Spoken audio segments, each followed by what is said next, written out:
Tourism, to my mind, will be a major driver of India's trajectory of growth for the next 3 decades.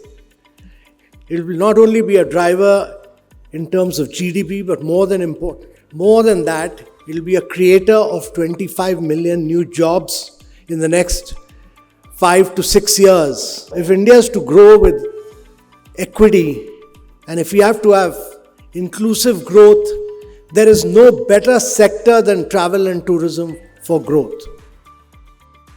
At the recent Travel for Life, Tourism Sustainability Summit, organized by FHRAI, Amitabh Kant shared his vision of revolutionizing the travel and tourism sector into the most sustainable industry.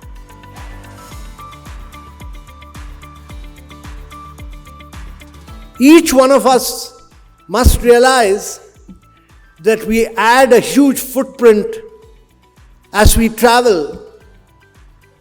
And India, from attracting 10 million tourists, by 2035 will be a destination of about 40 to 45 million tourists. And that's why I have been a long-term believer that it's not the numbers which is important, but it's the value which is important. And we should focus on enhancing the value per tourist rather than focusing on the numbers game.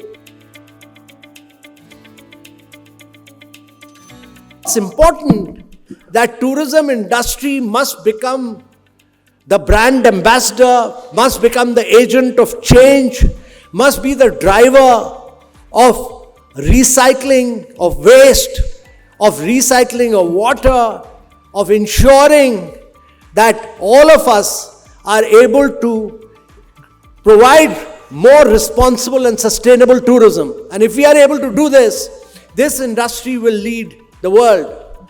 And to my mind, the brand entity of India's tourism will then become responsible tourism and sustainable tourism.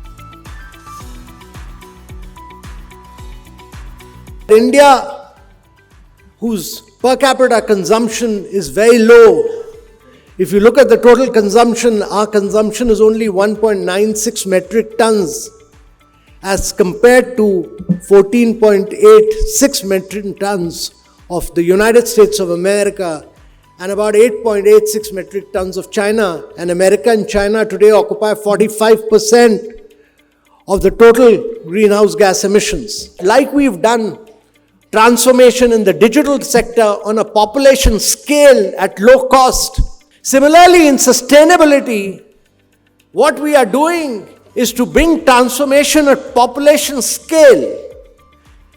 And we, therefore, while doing 187 gigawatt of renewable energy, we were able to bring down the cost of renewable energy from 21 rupees 9 years back to 2 rupees now. India actually has demonstrated that instead of paying a green premium, we get a green discount in India because of the population size transformation that happens in India.